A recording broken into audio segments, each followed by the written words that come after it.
This episode is brought to you by Groove Washer, the best record cleaners and protective sleeves for your vinyl collection. Ask for the Groove Washer from your local shop or go to groovewasher.com. Discount code VinylGuide10.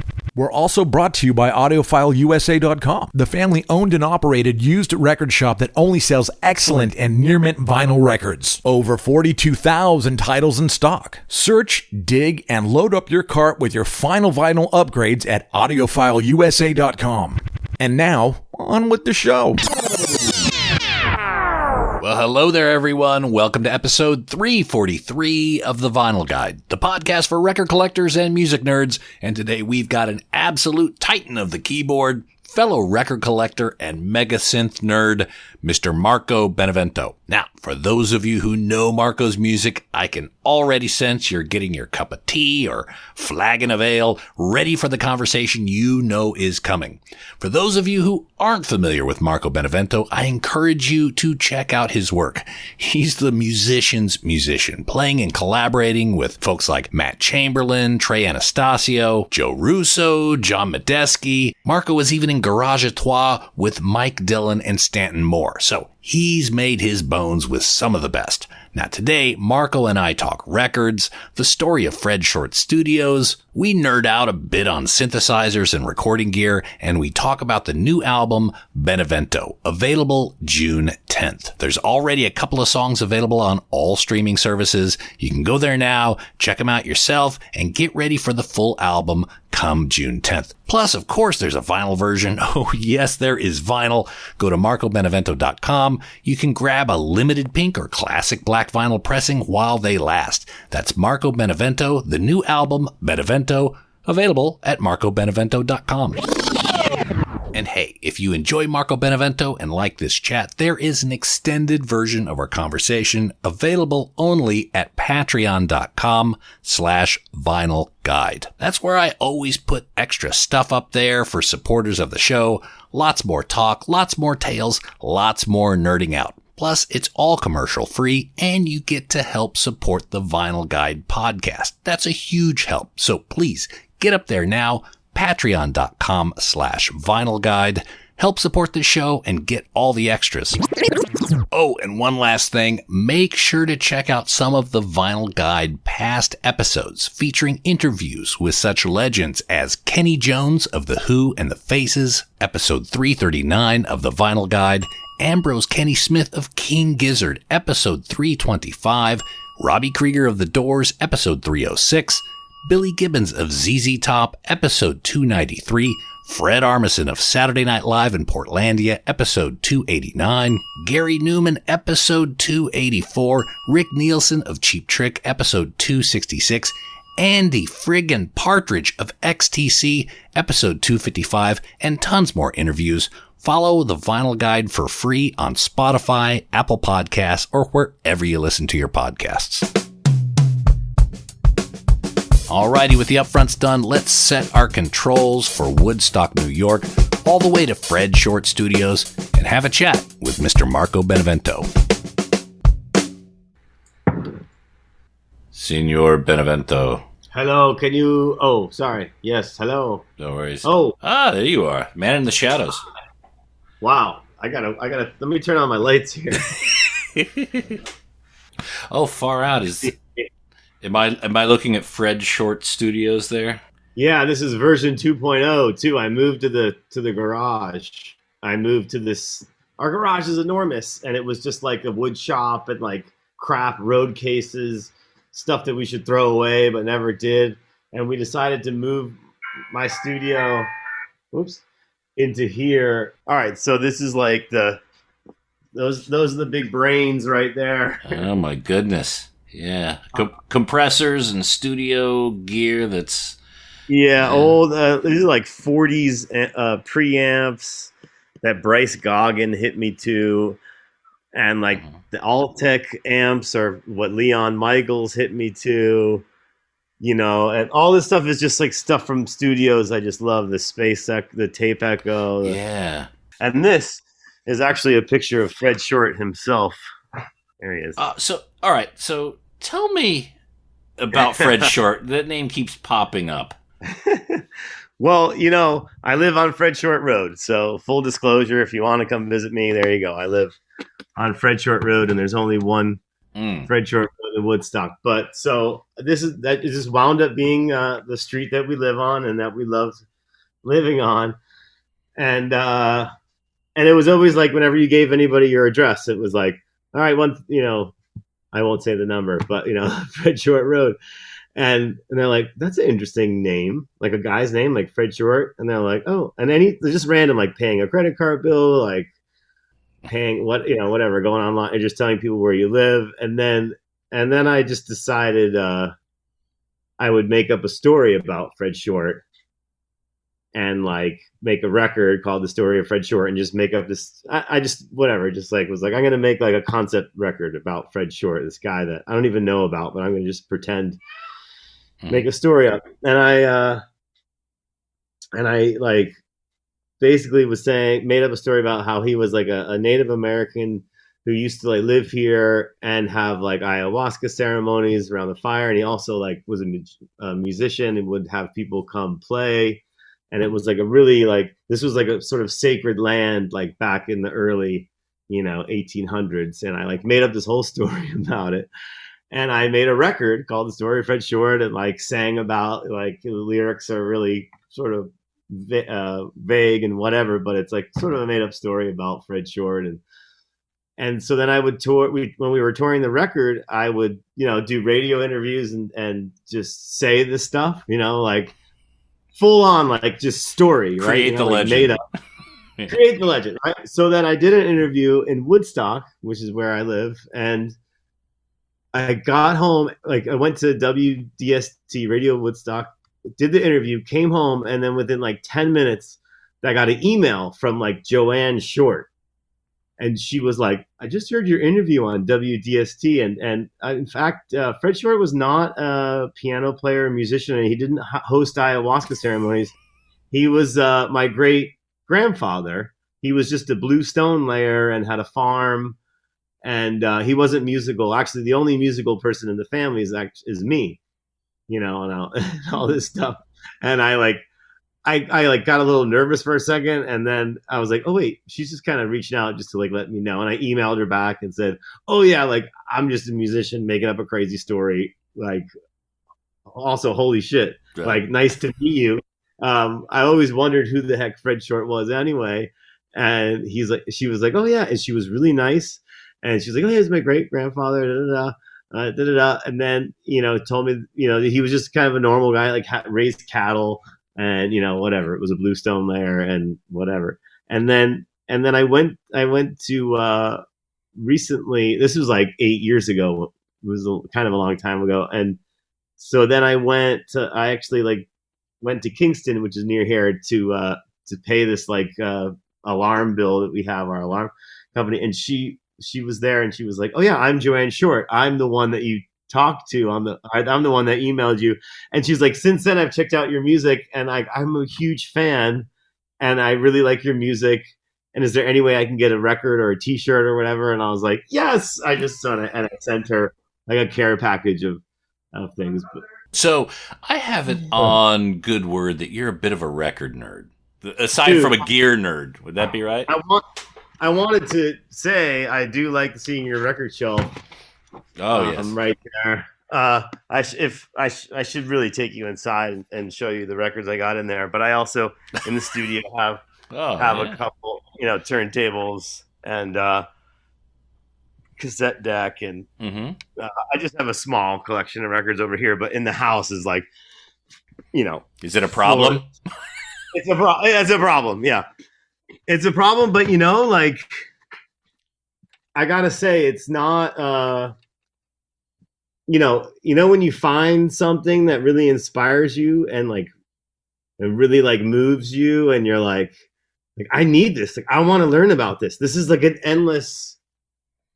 It's like learning music in general, like harmony and rhythm and everything. You're like, oh, I just want to know everything about that. And John Coltrane spent his whole life not, and still unsatisfied. You know what I mean? Like it's always a search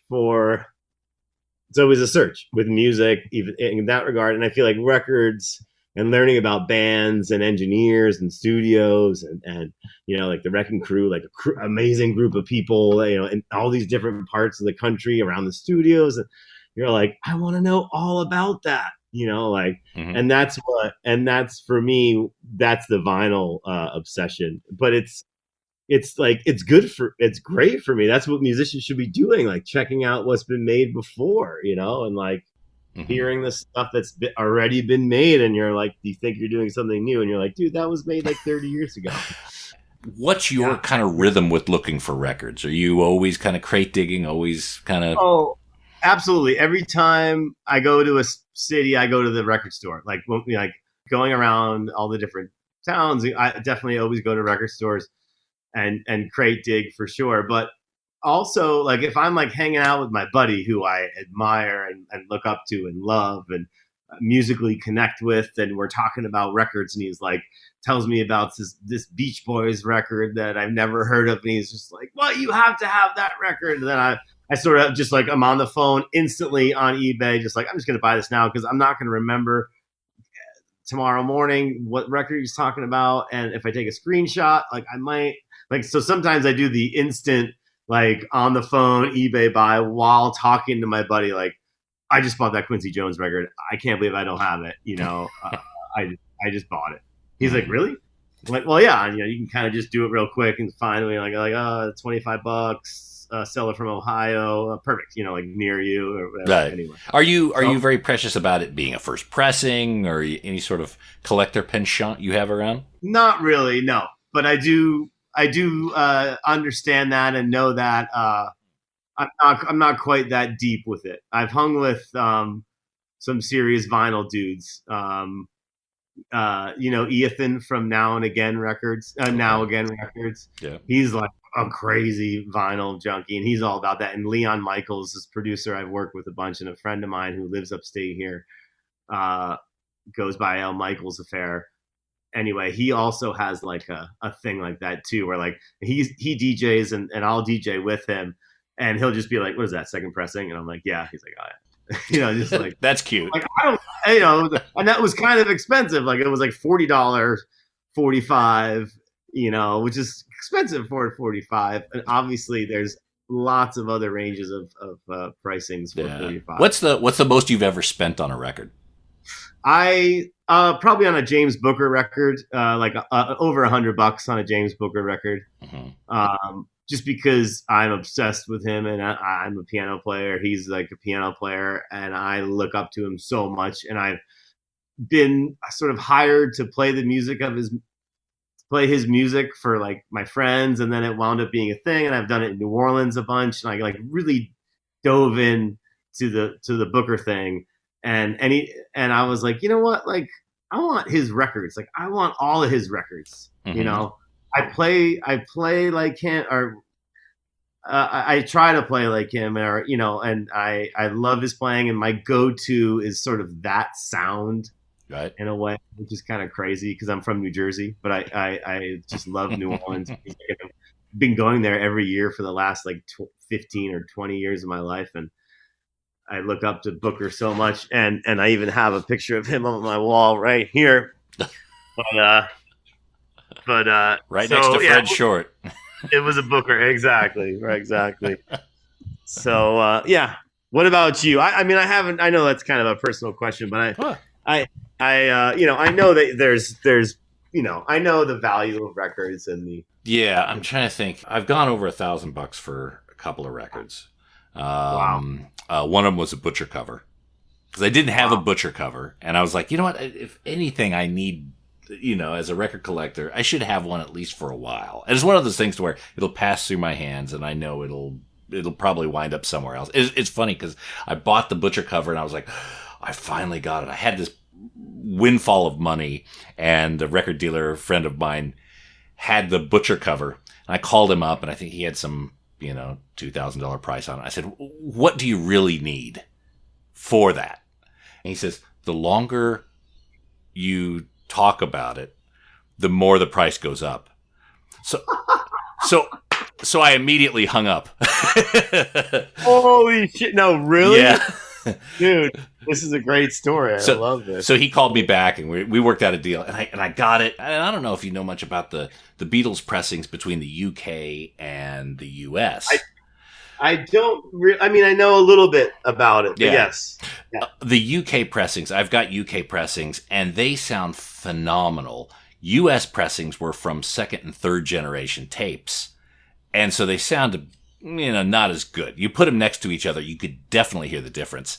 But the American kids in the '60s, they had nothing to compare it to. So yeah, it just sounded like the Beatles to them. They focused on the music, where, unfortunately, I've got something to compare it to, and I could kind of hear the quality difference. So it's the most expensive record I ever bought, and it's also the worst sounding Beatles record I have.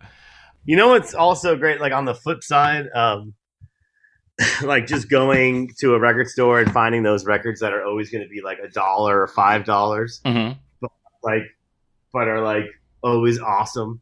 And Yeah. I always get like McCart, like the first McCartney record or something. Like, Yeah. you can kind of find that everywhere. Even like a Herb Alpert record. Like there's all these like just great records out there that are always going to be super cheap. And and I always wind up buying like, I think I have like 4 copies of that McCartney record just to like make sure I have it. Like I just gave it to a friend who doesn't have it, Yeah, like, you can't pass it up, especially if it's a couple bucks. Yeah, exactly. We had John Dwyer, OCs, on the show not long ago, and he and I were talking about, this sort of thing, this concept of you can't pass up certain records. And one of mine is Miles Davis, Tribute to Jack Johnson.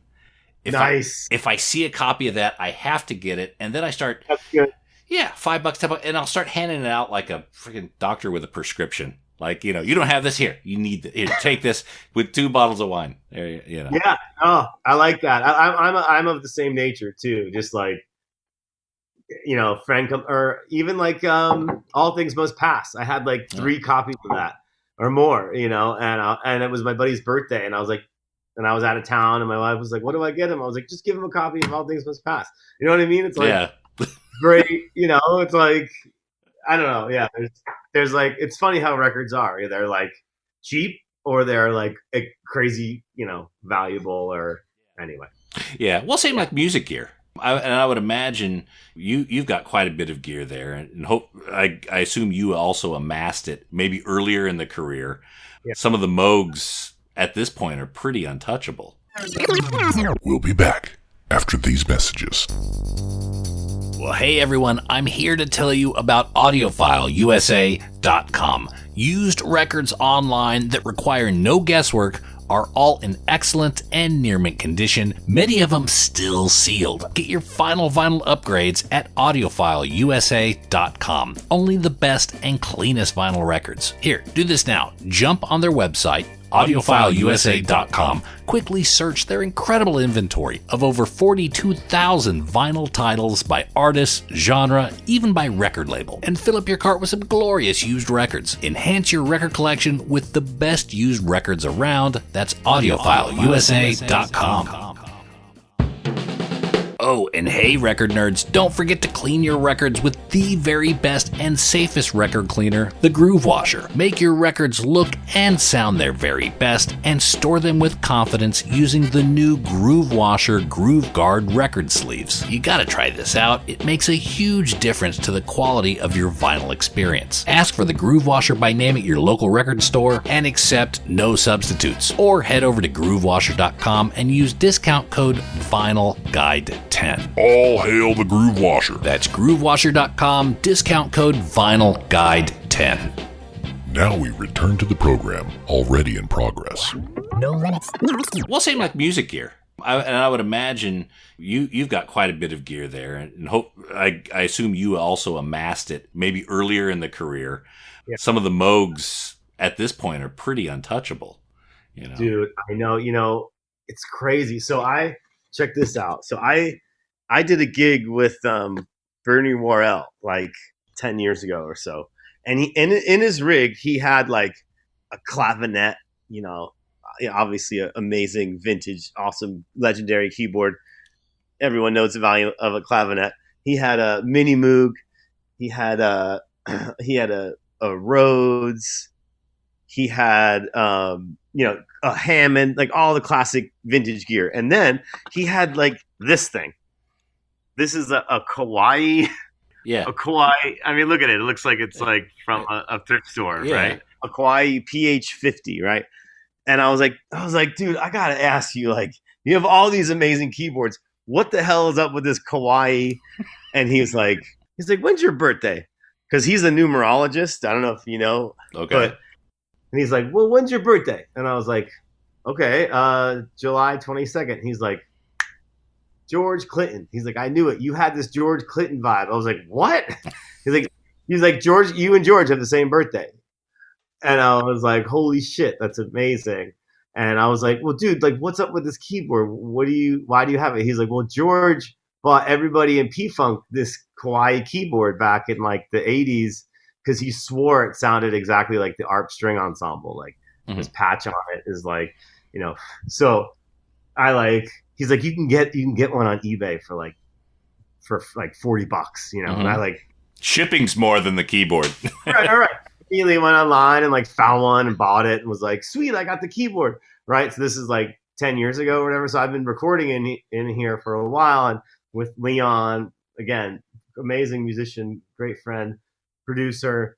And we've been using that thing a lot. And I was like, dude, I told him that whole story I just told you. And he went on eBay to try to buy one, and they're like $500 or something. Oh. And I was like, oh, somebody that, like that's the what happens. Out.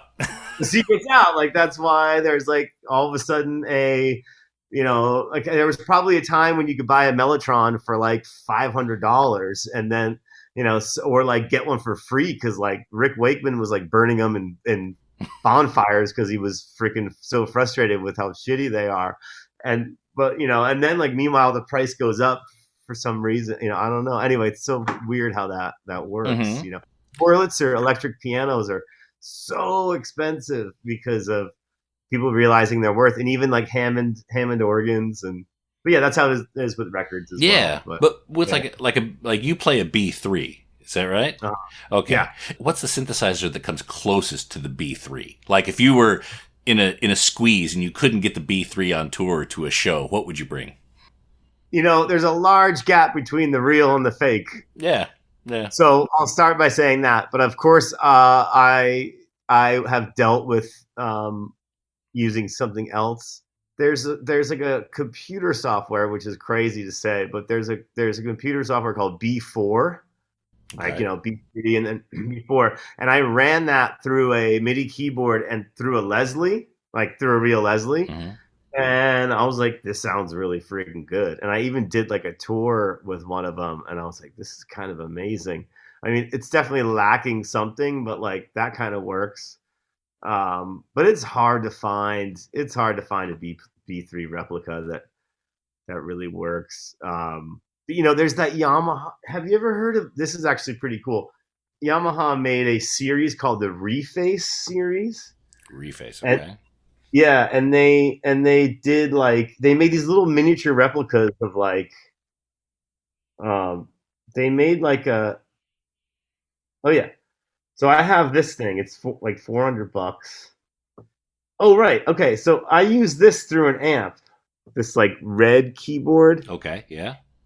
It's $400 and it has something like that. Yeah, okay. Yeah, it has mini keys. I would say this is amazing. The Yamaha Reface YC is actually, and you wouldn't think because it's like tiny keys and everything, but the controls are really good on it. And if you run that through a tube amp, it's really good. Actually, I used it on a gig in like Central Park with like Warren Haynes and like an orchestra for some Grateful Dead thing. I think Eric Krasno was playing guitar on some stuff, and he was like, "Can you come down to the city for a gig?" And I'm like, "All right, yeah."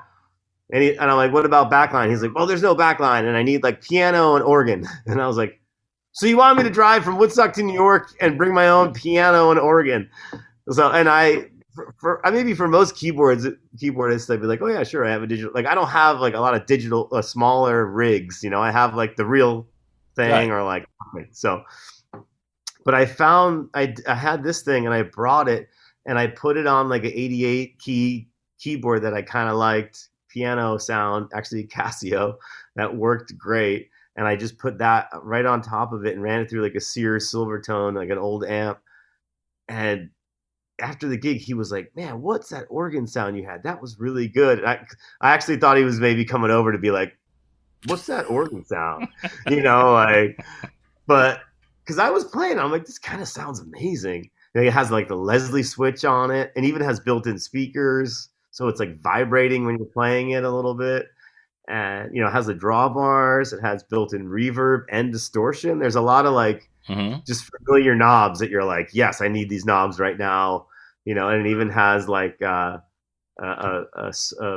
input for a volume pedal, swell pedal, yeah, swell pedal. So you get that as well. So yeah, that I would say the Yamaha and B4 have been my sort of go-to Akeys. I definitely do not like the Nord. Something about the Nord, just I don't like the sound. There's like definitely go-to shitty substitutes that are at like all these festivals that are at like backline gear, right. backline, and you're just like, no, dude, I don't want that at all. It sounds horrible. I'd rather have like this tiny little keyboard or something. Yeah, I think it's interesting how now a lot of those patents are expiring for the synthesizers that were in the 70s and 80s, and which puts them in public domain. And so now anyone can kind of there's companies out there that make exact replicas of the Prophet 5s and things based on the original circuitry, but they don't have the shortcomings of like the power supply issues and things like that. So, those replicas can be cheap, and that's the only way I'll be able to afford one now. Yeah, I actually bought one of those, like a super cheap piece of shit Behringer that's like supposed to replicate the Model D, the Moog Model D. And I bought it because I was like, I want one for the road. Like, I want something that does what the Model D does, but on the road. And I don't want to take a $6,000. Yeah, that's cheap. So you don't care so much about, right? You know what I mean? Like goes in the trailer at the hotel, the sketchy hotel I'm staying at, that our trailer might get stolen. It's like, I don't want that like on the road. Like, I want something that like is kind of a shittier version of that for the road, but like does the shit kind of what I'm used to, Yeah. And but yeah, I know a friend of mine saw a post of like a photo of my keyboard rig, and it was like piano, like digital piano, and like all the sort of tiny, like the replicas, like the cheaper replicas. And he was like, "Boo, Behringer," and I was like, "Dude, you should hear it through a PV amp. It sounds awesome." So we're like, I mean, I know the importance of really good gear and of things, and I know, and I've done it the other way, where I take my most favorite piece of gear on the road, and I take it home, and I'm like, why did I just do that? Like, it's like trash, It's Yeah. like, it's and somebody spilled a beer on it, and it's like, it could happen here in the studio, but less likely that it would happen here, in studio where there's a psychic cost of you always kind of having part of your brain like, I'm a little worried about that. I'm a little concerned about that. Yeah. Totally. And then you become like that musician on the road that's like, dude, my gear. And I'm like, I don't want to be like, it's like no, there's no time for that on the road. I can't even get myself awake in the morning and on the plane, let alone like worry about like a piece of synthesizer that won't work, like, anyway. So I've whatever, you make lemonade, I mean, you do the best you can, and like, and then I maybe, and then if it was like super rock stardom where you have trucks and roadies and people handling your shit, and you have insurance and you have, like, that's a thing. But it's, I don't, tour bus doesn't pull up to my house and pick me up every time I go on tour yet. Yeah. But so right now I just want something that does the job. So. Yeah. But yeah. Well, look, I can't help but sidetrack into synthesizers. I used to be a synthesist. I used to actually program for some of the companies back in my youth. Really? Yeah. I do the presets for in Sonic, Korg. I worked for Emu for a while. It's all freelance. They would send me they would send me the prototypes, and then I would program, I'd figure out kind of what the synthesis kind of model is, how many LFOs, how many envelopes, and what the sample base or the wave base, starts out with. And then I'd add, let's find a trumpet. Okay, let's get the right vibrato for a trumpet for the controllers. And so I'd send in probably 100 different patches. And then they would just send me a brand new, they would put some of mine together with someone else's. There'd probably 6 or 7 of us doing it. And then that would be the presets for the keyboard when it shipped. So, dude, that's amazing. I wish Kevin just told me that. Like, dude, you got an interview with this guy. And I was like, if he said all of that, I would have been like, that's all. Yeah, let's talk. No, that's amazing. That is so cool, dude. I love that I know that about you and that you did. That's so awesome. That is amazing. Because I was the 12-year-old that bought that keyboard and hit trumpet sound and hit the sound. And I was like, and you were the one that made it, and because it was all like that. I remember even I had a subscription to Keyboard Magazine, and like getting like any like free VHS tape I could get, and one was from Ensoniq. Yeah, and I remember like the guy. I probably have this VHS somewhere still, but I remember the guy like explaining the parameters of everything, and I just was like glued to the TV, like what. This is so cool. And I remember this is really funny because the guy was talking about, oh yes, there's a sequencer and you could record and then you can quantize. And I was like, what the fuck is quantize? And then I like rewound it and heard him say that. And I was like, Dad, I was like, what is, and my uncle wasn't, I'm like, what does he say? And they both didn't know. They're like, I don't even know what quantize now.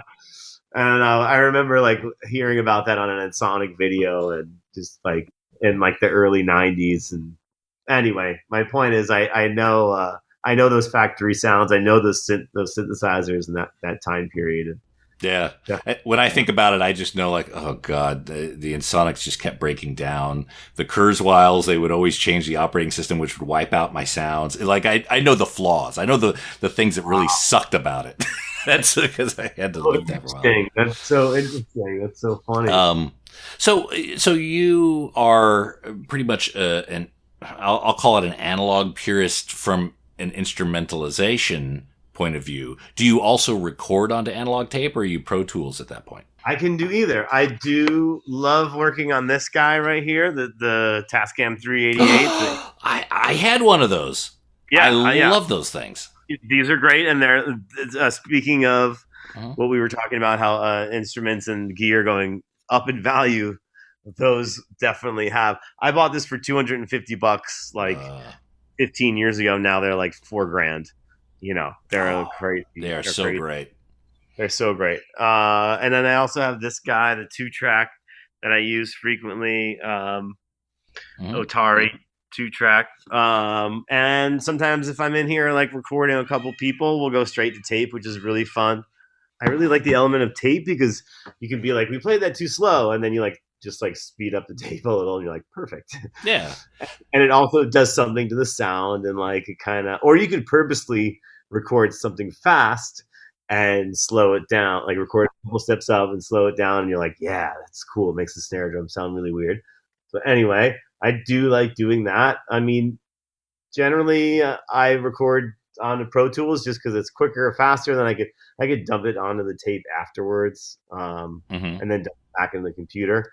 So I'm not really a purist in that way. I definitely go 50-50 on it, but I always find that I have more fun committing to tape.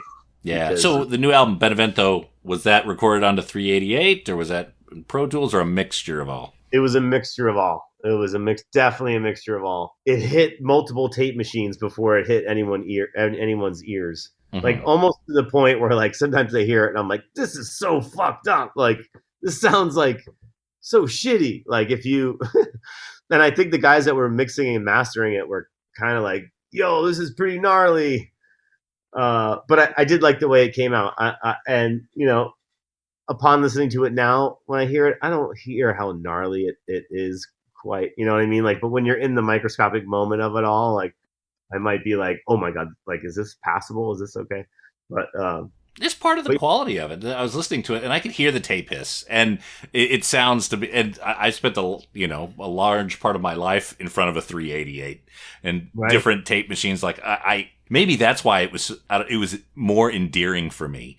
Maybe some people may call it lo-fi, but at that point, once you get used to it, in the first 6 seconds of a song, you're like, oh, here's where we're at. You acclimate your ears, and then you focus on the actual music. Yeah, I love hearing other records like Roberta Flack records and Beatles records or whatever. Every older record, Roy Ayers, Quincy Jones, I don't know, anything. I'm just rattling off random people that I like. But you put on a record, or you put on whatever. Even if you press play on Spotify, you hear that it's like shh, and then the song starts. Yeah. And even you hear the compression of the tape which is amazing. I love that. And I really I hear a lot of that in the record I just made, like sort of after the fact, where I'm like, wow, you could really hear how the tape was really messing with the drums and the keyboards and the compressor. Really, I don't know. I don't even know how to describe it, but I really liked the way I used sort of tape and air and just that element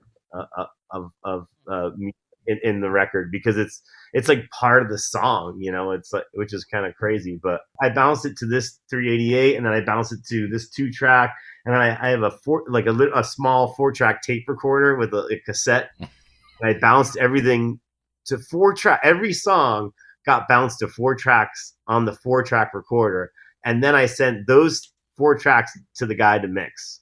Right. So it was like drums, bass, vocals, and then like overdubs, which was like a million things into one track, like basically like keyboards and like whatever, all sorts of other stuff. So when you're working with a song and you're at that point to where you've got all the basic tracks, you've got the vocals on it, and you're bouncing tracks back and forth, you have to learn at some point that it's done.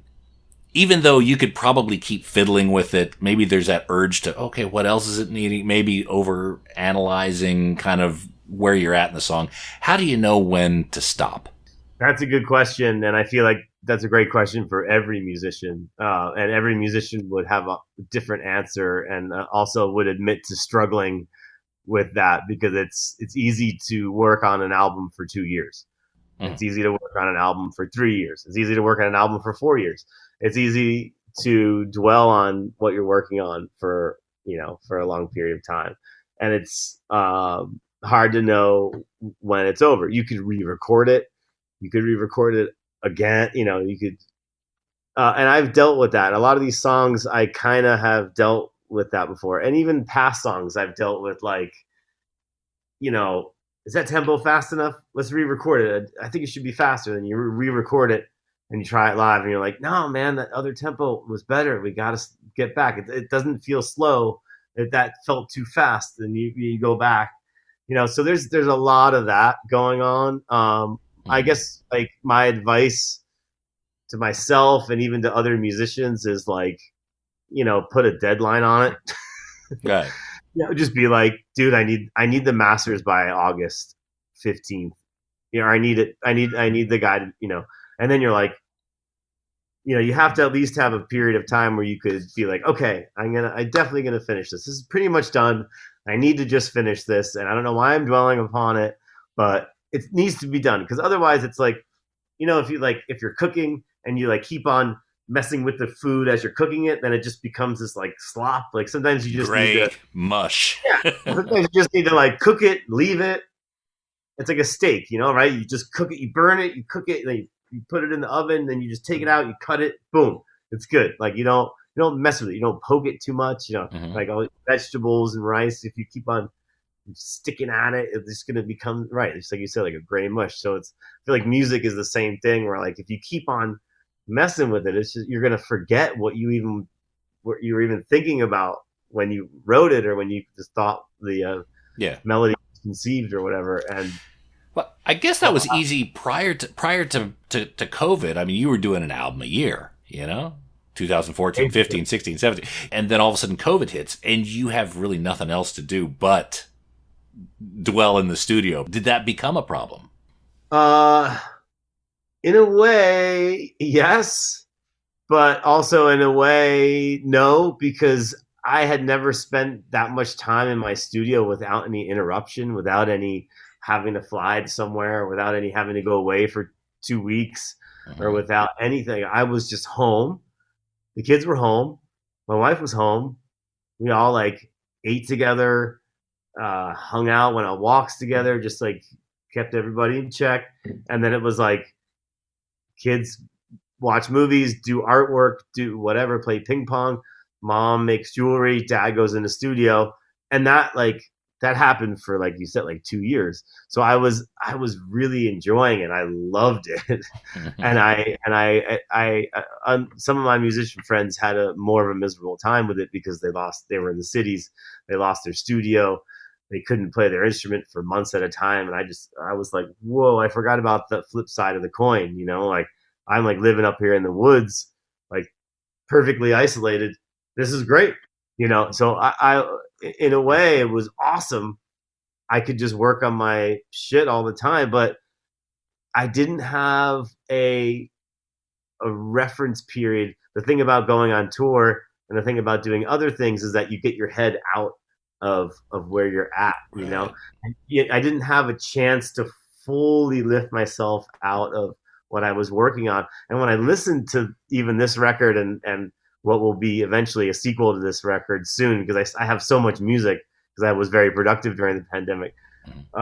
It to me, it sounds like a guy slightly isolated in the woods that like spent too much time on this record, like it sounds like kind of almost like just like what is going on? It's like musical input overload of like synthesizers and drum machines and tape machines, and so it was a great thing, and it was also like a whoa, like I can't believe I made this. Like the canvas is covered in layers and layers of paint, but I could have not put it out, and that would have been fine too. But I thought I should put this thing out, I should let people hear this. Like, so there was doubt. There was doubt whether there was doubt. There was doubt. I definitely was like, this is insane. There's no like if I put this out, like I should tell people it's like my experimental record, or like it's like a different record than other ones. I feel like in my own mind, maybe it's the same shit for people. Maybe they're like, oh yeah, it sounds like a Marco record, but in my mind, it sounds different to me, But yeah, that was what the pandemic was anyway. So I was like, let's do it, snapshot in time. Let's put it out. Let's and I'm even following through on like the sequel pretty quickly because like I said, I have a lot of shit that I have made during the pandemic, but yeah, it's kind of both. It's both things of like, it's really interesting and really weird, but it's also like, wow, like that guy was really trapped up there for a while. Well, maybe oddly enough, I mean, I think a lot of people can kind of relate to it. So maybe in a different way, your album is kind of okay. Well, that's everyone else kind of went through that mood. That zeitgeist is there. Yes. So yeah. No, it definitely and there was definitely doubt. Like I was like, I don't even know. Like I don't even know where to begin with this. I don't even know if it's a record. I mean, I'm looking at like 30 songs where it's like some shit's like sort of depressing sounding, and then some's like just like weird like piano solo thing over a drum machine with like, and then like one, then I don't know, like doesn't, and then going back to McCartney, like his first record or something, like, and then I was like, like that, like there's like so many little blips of like weird, like Lovely Linda is like 20 seconds long, or I don't know, like what is that first song? Like, it's like even that whole record, it sounds like he didn't give a fuck, kind of like he had some songs, and then there was also these weird little experimentations, and I always in the back of my mind always wanted to have a record that was like, where's the record with like the weird Marco, there's like there's weird stuff out there, but it's maybe more piano-y or more jazzy or something. But this record and the songs on this record is different. It's like it's like Moog filters and, just like different sounds that I feel like and also the biggest thing is the fact that I'm playing drums and bass. I never made a record where I'm playing all the instruments. And I remember telling a friend of mine that, and he was like, wait, you never did that? And I thought I was like, oh, that's cool. You think that. And no, I haven't done it, but I'm doing it now. And I kind of just committed to it. And was like, yeah, I'm going to do a record where I'm doing everything. And I'm not very good at the drums at all. Now, how involved are you with your videos? Because watching your videos are very creative, and I can tell a lot of effort goes into it. I'm curious as to your role within creating those videos, or do you hand them off and the video artist just kind of runs with it? I've made them all myself, and I'm proud to say that I have. I have a VHS recorder. I know Final Cut. I know GoPro cameras. I know how to do all that shit, Wow. and I made them all myself. I mean, in this day and age, like, even my manager is kind of like, I don't know, could you just do it yourself? Like, I mean, like, it's just like, it's almost expected. Like, bands are like making their own videos themselves, or they're hiring people to do it for themselves, and it's costing them thousands of dollars. And granted, we've made a couple of those, but not many. The majority of the latest videos I've done myself, and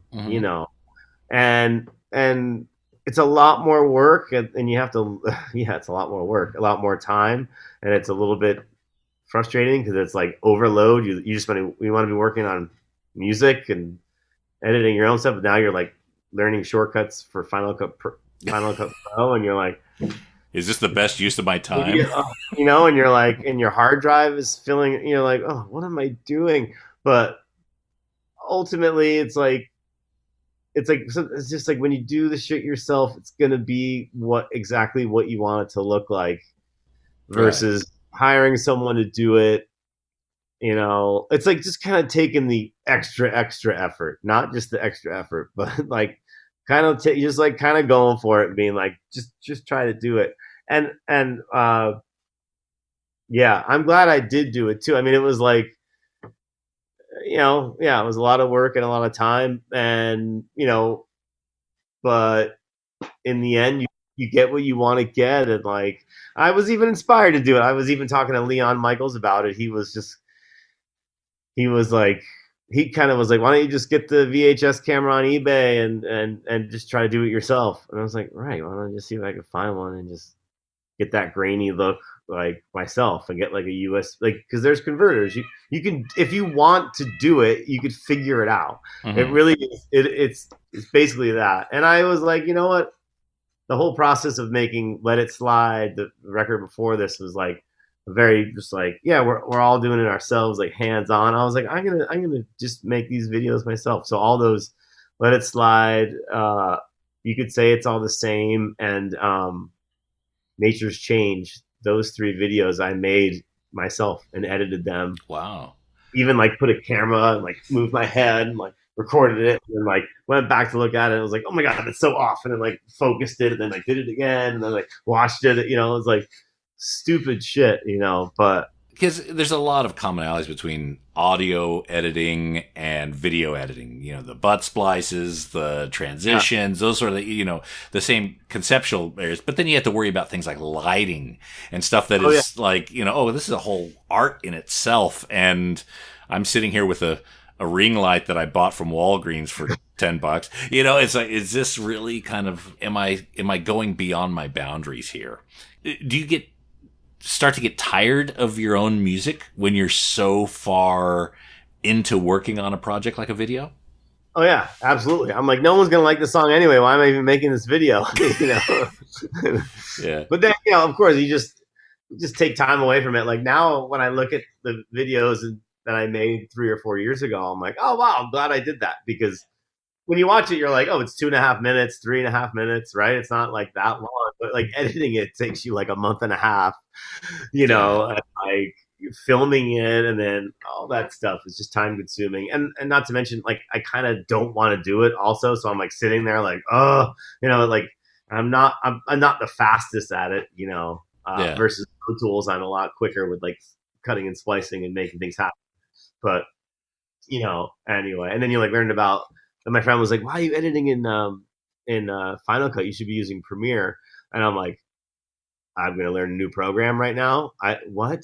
Like, so, which I should. I feel like a lot of people have said that to me. So, but I mean, I don't know. I've always been like a little bit of a nerdy, computery, figure it out kind of guy. Like I use Photoshop a lot and do a lot of things like that. Album art. I did the album art for Let It Slide even. And like, I'm into that stuff. I mean, once you start learning about it, like you said, a lot of the key commands are similar, and you might as well just kind of try to do it yourself kind of thing.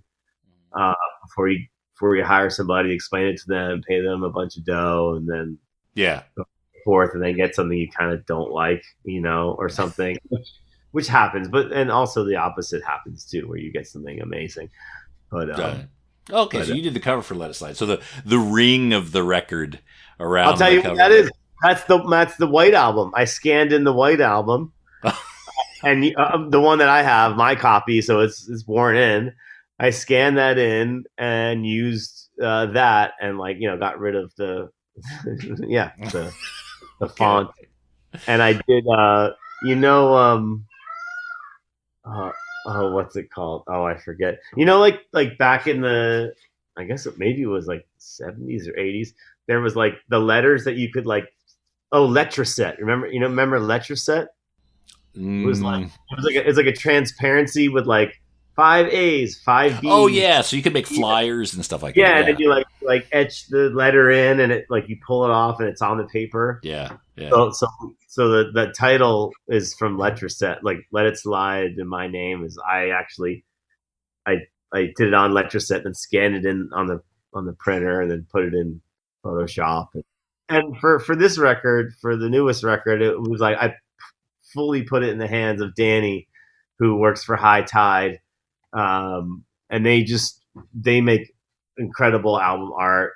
They've done stuff with Big Crown and all sorts of people, and I was kind of like really impressed with all their stuff, and I was getting to know all those guys, and I was like, dude, I want you to do it. And he just came out with like 5 different layouts. They were all great, and it was nice to work with someone whose job that is. You know what I mean? Like it's not, as a musician, like, I like doing it all, but I also like just like learning about the music and being like, yo, you're a professional art guy. You should do it. Don't let me do it. Yeah. I could hack something together. But then when I work with someone who really knows what they're doing, it's like, oh, here's the image and here's a color palette that would complement for different things. I'm like, I didn't even think about that. There's no way I could have really even imagined, Right. So do you do much other stuff with, I know you're co-founder Royal Potato Family. Besides making music, what other involvement do you have in the label? What's your role there? Oh, that's honestly very hands off. Kevin, that's all Kevin.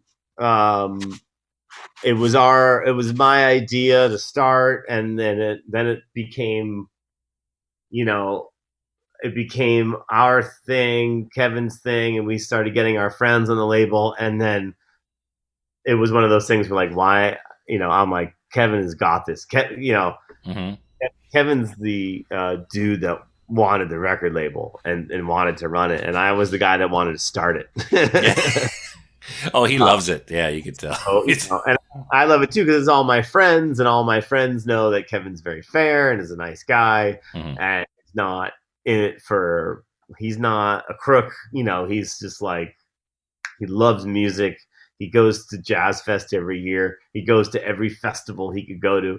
Like he loves live music, and he loves all my friends that are on the label. He'll even put some people on the label that I've never heard of, and I'll be like, well, never checked this person out. Nice one. I'm not involved in that, and I don't think he wants me to be involved in it. I think Kevin at this point wants me to just like make records and like just worry about making videos and records and album art. All right, Marco, thank you so much for joining us here. I want to remind folks the new album Benevento is going to be available June 10th. Right now, you can go up to your streaming services and download a song or two. There's some videos, at least one video as well for the new album, I believe. Maybe two? Maybe two. Depends how much time Marco gets to work on them. But go to your Apple Music, your Spotify, whatever streaming you have. Set yourself up to get the full album on June 10th on your streaming services. And, of course, you could order the vinyl right now, marcobenevento.com. There is a limited edition pink version out there, which I recommend you grab while it's still there, as well as standard black. And, of course, his whole back catalog can be had at Royal Potato Family Music. Marco, thank you so much for coming on the show. You're welcome back to Nerd Out anytime, man. Dude, man, thanks for having me. Really great to meet you and chat with you.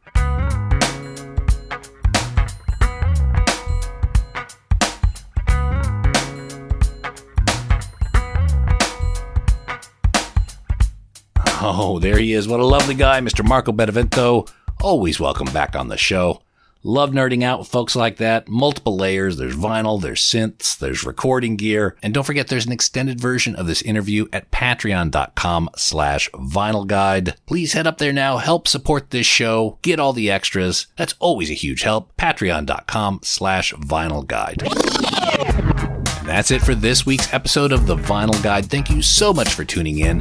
Please share these episodes on your social media. Put them on Facebook, tweet them out on Twitter. Spread the word of The Vinyl Guide podcast. That's a huge help. And of course, for your friends who aren't quite as tech savvy as you may be, always grab their smartphone and show them how they can get the Vinyl Guide podcast on their podcast app. That's a huge help. They'll thank you for it. Certainly, I'll appreciate it as well. And we'll be back shortly with a brand new episode. So until we talk next time, get out there and buy some records, people. Cheers. That's it for this episode of The Vinyl Guide. Send your thoughts to Nate at thevinylguide.com or follow or tag us on Instagram at Vinyl Guide. Until next time, keep spinning.